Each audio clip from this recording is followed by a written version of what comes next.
This is a dramatized story inspired by real debt situations. For educational and entertainment purposes only. Not legal or financial advice. Section 1. Hook. 10 seconds. I was $112,000 in credit card debt, and my wife thought we were doing just fine. Section 2. Reality. 3 to 4 minutes. My name is Marcus. I'm 51 years old. I live in a suburb of Columbus, Ohio. I have a wife named Diane, 2 kids, Jalen, who's 17, and Brianna, who's 14. I coach Little League on weekends. I grill out on Sundays. From the outside, we looked like every other family on the block. But here's what nobody saw. I had 7 credit cards. 7. The balances looked like this. Chase Sapphire, $18 for $400. Citi Double Cash, 14 times $200. Capital One Venture, $11,900. Discover, $9 times $300. 2 store cards, 1 from Home Depot, 1 from Best Buy, totaling another $6,800. And 1 card I'd opened without telling Diane, a high-limit travel card that had quietly ballooned to $22,700. That's $83,300 in credit card debt alone. But we're not done. 2 years earlier, I had a kidney stone that required emergency surgery. After insurance, the out-of-pocket hit was $9,400. I put it on the Citi card, told myself I'd pay it down in 6 months. I never did. We had 2 car payments. Mine, a 2021 Ford F-150 I absolutely did not need, was $687 a month. Diane's Honda Pilot was $441. Together, nearly $100 a month just to keep 2 cars in the driveway. And then there was the thing I hadn't even fully admitted to myself yet. I owed the IRS $11,200 from a freelance consulting job I'd done in 2021. I filed the return. I just never paid the balance. I kept getting notices. I kept stuffing them in the bottom drawer of my desk. Total debt when I finally wrote it all down on one piece of paper at 2 a.m. in February? $112,800. I sat there staring at that number for a long time. Then I folded the paper up and put it in my pocket, and I went back to bed and pretended everything was fine. Section 3. Emotional crisis. 3 to 4 minutes. Here's what $112,000 in debt feels like from the inside. It feels like lying. Every single day. Diane would ask why we couldn't go on vacation this year. I'd tell her work was slow. She'd ask why I seemed stressed. I'd say it was a project at the office. She'd notice I was checking my phone constantly at dinner, and I'd tell her it was emails from my manager. It wasn't emails. It was collection alerts, payment declined notifications, automated voice calls from a collection agency that had purchased my old Best Buy balance. Those calls. I don't know if you've ever had them, but they don't stop. Early morning, lunchtime, right when I was sitting down to dinner with my family. My phone buzzing on the counter while Brianna was telling me about her soccer game. I'd glance down, see an 800 number I didn't recognize, and feel my stomach drop. I stopped answering calls from numbers I didn't know. Then I started letting calls from numbers I did know go to voicemail, just in case. The sleep was the worst part. I would lie in bed next to Diane, and she'd be completely peaceful, totally unaware, and I'd be running numbers in my head. Minimum payments, due dates, which card was closest to maxed out, which bill I could delay by 1 more month without triggering a fee. I started waking up at 3 a.m. almost every night. I'd go sit in the kitchen in the dark and just think. Sometimes I'd open my laptop and stare at my bank account like somehow the numbers were going to change if I looked hard enough.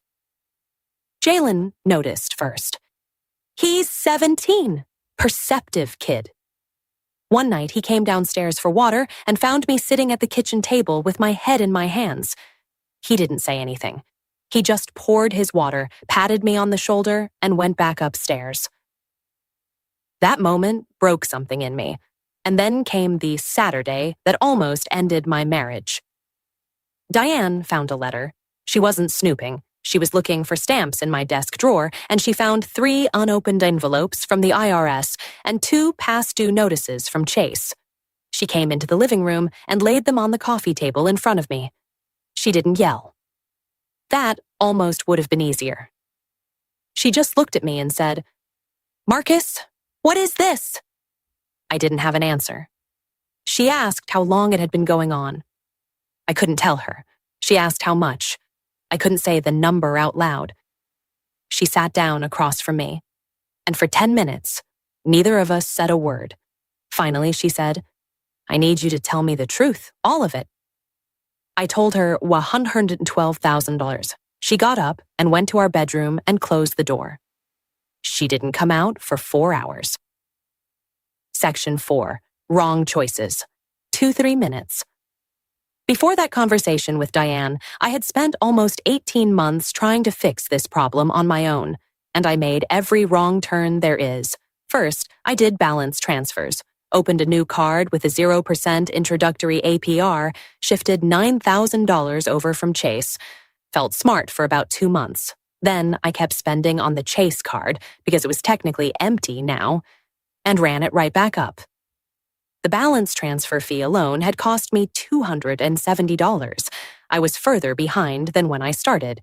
Then I found a payday loan place near my office. I needed $800 to cover a minimum payment that I couldn't float that month. The fee was $120 for a 2-week loan. That's an annualized interest rate of over 300%. I knew it was bad. I did it anyway. And then I did it again the next month. I raided my 401k. I took a hardship withdrawal of $14,000. I told myself it was an emergency loan against my future self. What I didn't fully account for, the 10% early withdrawal penalty, plus the fact that it counted as taxable income. That $14,000 cost me closer to $18,000 when taxes came due, which I then couldn't pay, which is part of why I owed the IRS again. I ignored letters. I hid mail. I let my credit score crater. I later found out my FICO score had dropped from 710, which I'd been proud of, all the way down to 541. That's not just bad credit. That's can't qualify for an apartment territory. That's car dealer laughs at your application territory. Every shortcut made it worse. Every fix created a new problem. And the whole time, Diane had no idea. Section 5. Turning point. 2 to 3 minutes. After Diane found the letters, we didn't talk about the debt for 3 days. We were civil. We made dinner. We helped Brianna with homework. But there was this enormous thing sitting between us at every meal, unspoken. On the third night, Diane came to me with her laptop open. She'd been doing her own research. She set it on the table and said, "I made an appointment. Thursday evening. A nonprofit credit counseling agency. I need you to come with me." I almost said no. I almost told her I had it handled. I am so grateful I didn't. We sat across from a counselor named Patricia, a soft-spoken woman in her 50s who had clearly heard worse than our story before. She didn't flinch at the $112,000 number. She just wrote it down, asked a few questions, and started explaining our options in plain language. She walked us through debt consolidation, combining multiple payments into one lower monthly payment, potentially with a reduced interest rate. She explained that for some people, a debt management plan through a certified credit counseling agency can do exactly that without requiring new credit. She explained the difference between Chapter 7 bankruptcy and Chapter 13 bankruptcy. Chapter 7, she said, can discharge most unsecured debt relatively quickly, but it requires passing a means test, and it stays on your credit report for 10 years. Chapter 13 is more of a structured repayment plan, typically 3 to 5 years, and allows you to keep more assets. She was careful to tell us that she was not a bankruptcy attorney and that we'd need to consult a licensed professional before making any decision about which path was right for us. She also mentioned debt settlement, where a company negotiates with creditors to pay less than the full balance. She was honest about the risks. Your credit score takes a major hit. There are tax implications on forgiven debt, and not all creditors will negotiate. She said, and I want to quote this because it stuck with me, "Debt settlement can work, but make sure you understand the full cost before you commit. Always consult a licensed professional before making any decisions. As for the IRS debt, $11,200. She explained that the IRS has installment agreement programs and in some cases an offer in compromise for qualifying taxpayers. But she was clear. IRS debt is its own category, and we needed to speak with a tax professional or bankruptcy attorney who handles IRS debt specifically. I walked out of that office with something I hadn't felt in almost 2 years. I felt like maybe there was a door somewhere, maybe not open yet. But there, Section 6, Educational Info, 1-2 minutes. If you're watching this and some of what Marcus went through sounds familiar, here's what the professionals will likely walk you through. Chapter 7, Bankruptcy can eliminate most unsecured debt, credit cards, medical bills, personal loans, relatively quickly. It does impact your credit report for up to 10 years, and your FICO score will take a significant hit in the short term. But for many people, it's a legal reset that stops collection agency calls, halts foreclosure proceedings temporarily, and gives you a foundation to rebuild. Chapter 13. Bankruptcy lets you restructure and repay debt over 3 to 5 years under court supervision. You may be able to keep your home and car. It requires consistent income and commitment to a repayment plan. Debt consolidation, either through a personal loan or a debt management plan through a credit counseling agency, combines your payments and can reduce your interest rate. It does not reduce the principal you owe, but it makes the debt manageable. Debt settlement is negotiating directly with creditors or through a settlement company to pay less than the full amount. It can work, but it damages your credit score, and the forgiven amount may be reported as taxable income to the IRS. Credit counseling through a nonprofit agency is often the best first step. Many offer free or low-cost consultations. And remember, IRS debt does not go away in Chapter 7 unless it meets very specific criteria. You need a qualified bankruptcy attorney or tax professional to assess that. I want to be direct with you. Nothing in this video is legal or financial advice. Every situation is different. Always consult a licensed professional before making any decisions. Section 7. Resolution, 1 to 2 minutes. It's been 11 months since that Thursday evening with Patricia. We're not debt-free. I want to be honest about that. We are in a debt management plan that consolidated 5 of our 7 credit cards into 1 monthly payment at a reduced interest rate. We surrendered the Ford F-150. That one hurt my pride more than I expected, and I'm driving a 2016 Camry with no payment. We've been in contact with the IRS through a tax professional and have a formal installment agreement in place. My FICO score is back up to 603.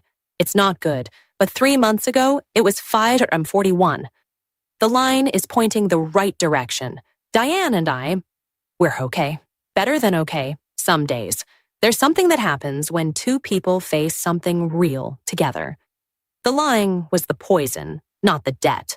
Stopping the lying was the first step to stopping everything else. Jalen asked me last month how things were going. I told him the truth. I said, "We're working through some financial stuff, but we have a plan, and we're going to be all right." He nodded, like he already knew. Maybe he did. I'm not going to stand here and tell you it's easy. I'm not going to tell you there's a magic solution. But I will tell you this. The moment you stop hiding it, from yourself, from your family, from a professional who can actually help, that is the moment things can start to change. You don't need to have it figured out. You just need to take one honest step. For me, that step was Thursday evening with Patricia. Yours might be different. But take it. Section 8. CTA, get the free debt checklist in the description. Link below.